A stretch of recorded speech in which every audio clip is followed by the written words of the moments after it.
Hello， 大家好，我是大叔，今天给大家带来街机平台的动作游戏《落日骑士》，俗称西部牛仔。我估计当年很少有小伙伴管这款游戏叫做《落日骑士》啊，90%以上都是叫西部牛仔。本期是一期投稿的小伙伴是辣条娱乐。我看微信的资料是个妹子，非常可惜的是她的朋友圈屏蔽我了，导致我看不见照片啊。开玩笑啊，我读春秋的，我是个好人，皇君子了吗？这不是。这里有一段疯牛阵，这个版面当年给我留下了很深的印象。牛背上可能是烫脚，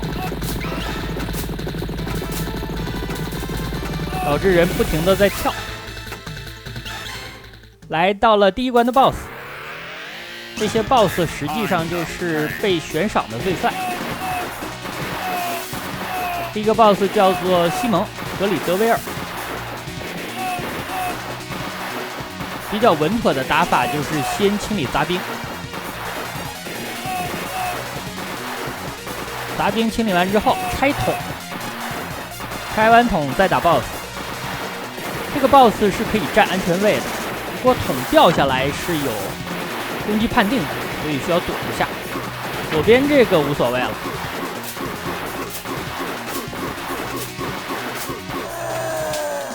BOSS 挂掉之后有一句台词，他说的是用我的钱埋葬我。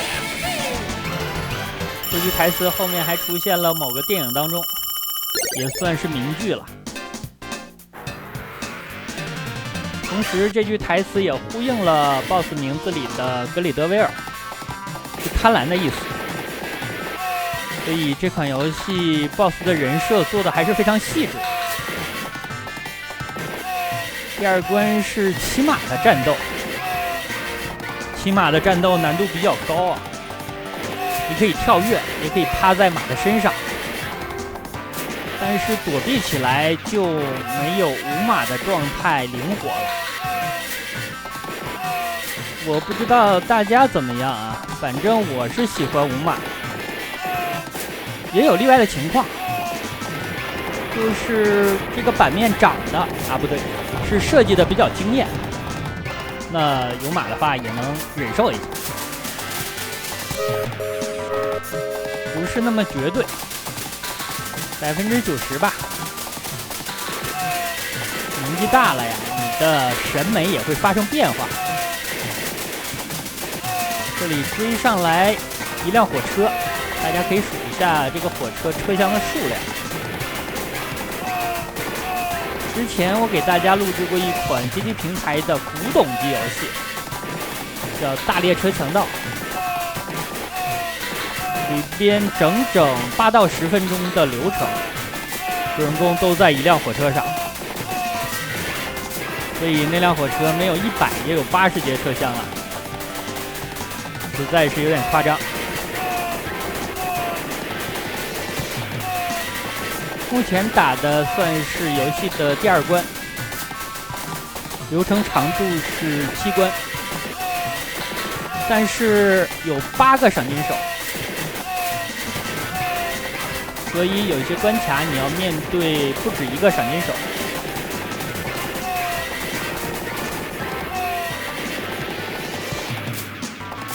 应该是 BOSS 战了。本关的赏金手是绰号鹰眼的汉克阿特菲尔德。好家伙，鹰眼汉克！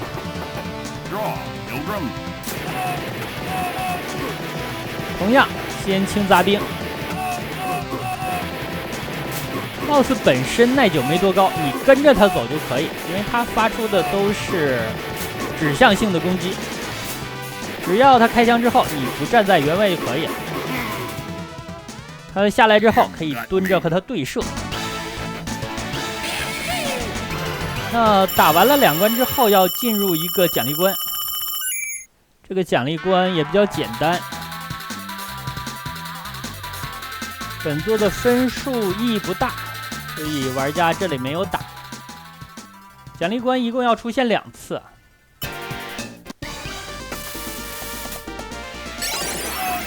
刚才的奖励关和咱们小的时候玩的世嘉 MD 版本不一样。世嘉 MD 版的奖励关是骑着马，接前面马车里边扔出来的大金币。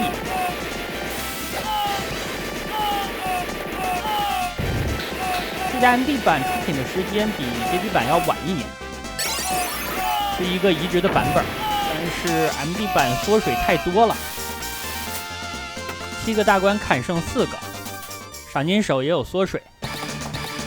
原本能够4个人一起玩的，只能双打。这里是第3个赏金手黑马，这名字可能来源于他骑的马是黑色的。马蹄好像也是黑的呀，所以这还不是一匹乌云盖雪，纯粹就是黑马呀，纯粹就是。打完黑马之后，本关还没有结束，还要打酒吧里面的史密斯兄弟。这对兄弟怎么想的呀？把这个妹子扔出来，冲进来就是 BOSS 战。屋里边还绑了3个，过分了呀！这2兄弟，一个扔的是炸弹，一个扔的是燃烧弹。左边的威胁大一点，剩下一个就可以吊在灯上卡位置了。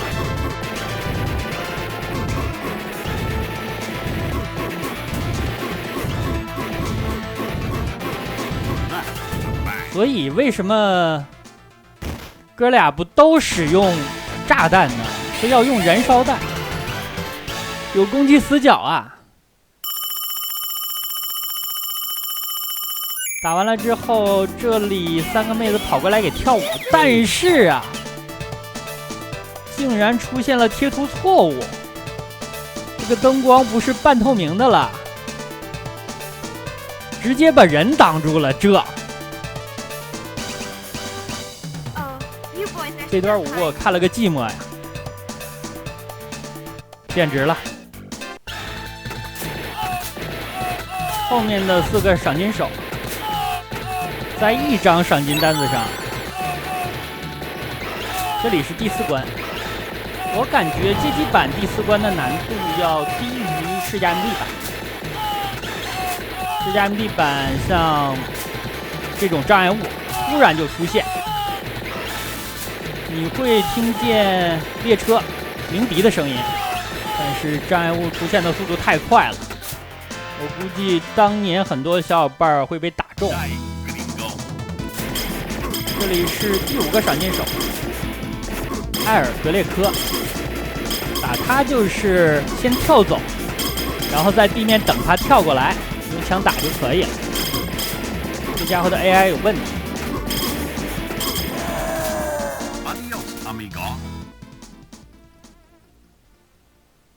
MD 版本也有这个 BOSS 战，但是对街机版还原最好的还是超任版。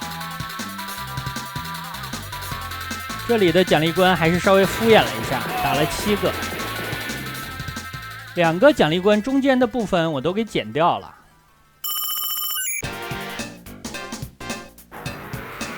第5关。刚才提到了这款游戏的超任版本，超任版本移植的时间比世嘉 MD 版要晚1年，1993年，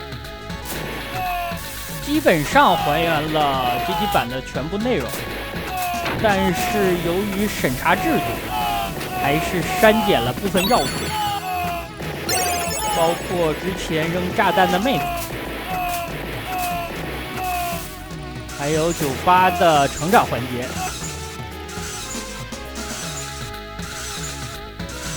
这里有道具，点这个奖面还是有一定危险性的。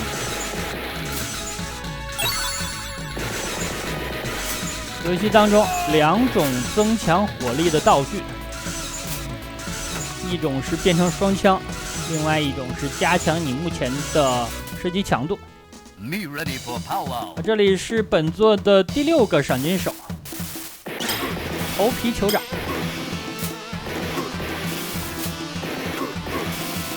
对历史或者是西方文化稍微有一点了解的小伙伴，可能通过这个名字就听出一些味道。我感觉科乐美当年起这个名字是有一定讽刺意味的。这个 BOSS 的难度还是比较高的，不过我感觉它飞刀的速度比世嘉 MD 版本要慢，而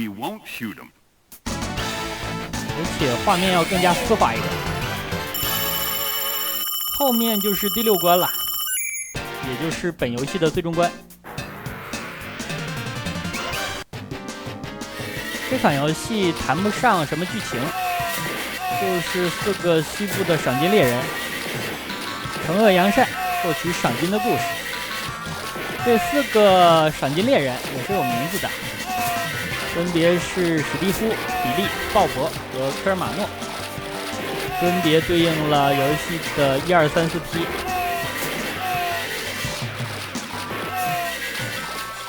另外，这款游戏和飞机平台的动作射击游戏《怒之忍者》是有联动的。第1关在停车场的电影院播放的就是本作的片头。我之前录制过《怒之忍者》，在第1关的停车场位置也提到了《落日骑士》这款游戏。毕竟这2款游戏都是科乐美的作品，并且在系统上是非常接近的，包括人物射击的方式，还有武器加强的方式。不同的是，另外一部作品主人公是忍者，所以有一个全屏的忍术。西部牛仔就没有这个能耐了，只能开枪。这个 BOSS 叫做帕克洛科，洛科有疯子的意思，看起来也比较疯狂。其他的 BOSS 都是穿着衣服的，挨了多少枪才挂，你可以理解成他是穿着防弹衣的。但是这个货就是光着膀子，皮糙肉厚，这也太亢喷了。作为一个人类，怎么能挨了这么多发喷子才挂呀？好家伙，垂死病中惊坐起啊！这次是彻底躺了吧？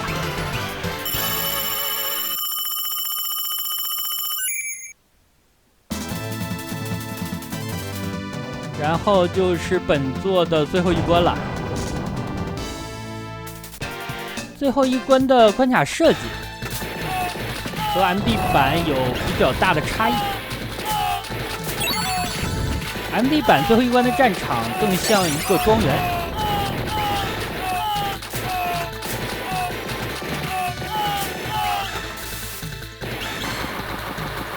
这里的射击姿势有待商榷吧，太怪异了。前面好像还有一个类似的场景，那不用问啊，射击姿势是一样的。这里地面的炸药我记得是可以射击的，当场就能够打爆。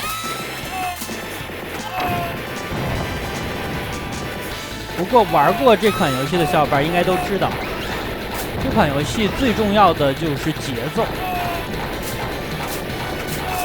可能每个人玩这款游戏在不同的地方节奏上都有差异，就感觉早一点或者晚一点都有危险。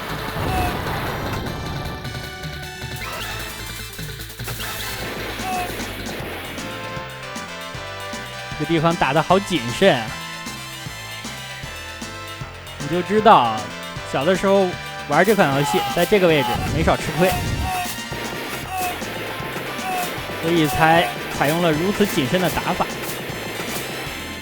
已经到了 BOSS 战的位置，最后一个赏金手理查德·罗斯爵士，他两侧的掩体有一点像第一关的木桶，但是应该是比木桶结实。同样也是先清杂兵。最后一关战场这个位置其实是十分利于玩家的，玩家不断的上下跳就可以保证自己的安全。就是卡了一个位置，这些 BOSS 的眼神可能都不大好，你的枪口再稍微偏一点点你就赢了呀。结果不仅是眼神不好，还特别犟，在一个位置能开100枪。你要说他打得准吧，他一枪也没打着；你要说他打得不准吧，他每枪打的都是一个位置。洗头呢，在这儿不对，洗澡了。这就是挨打有瘾。接下来是2阶段，因为这个家伙垫了一块钢板，这好像是唯一采用了防弹措施的 BOSS。你像上一个，直接光着就上了。这个脾气啊，实在是太倔了呀！你找点掩体好不好啊？往前走一步好不好啊？你就打着他了呀！这样的话通关。那好吧，这样一款街机平台的动作射击游戏《西部牛仔》实际是落日骑士，就给大家录制到这里。感谢大家收看，也感谢小伙伴的投稿，咱们下个游戏再见。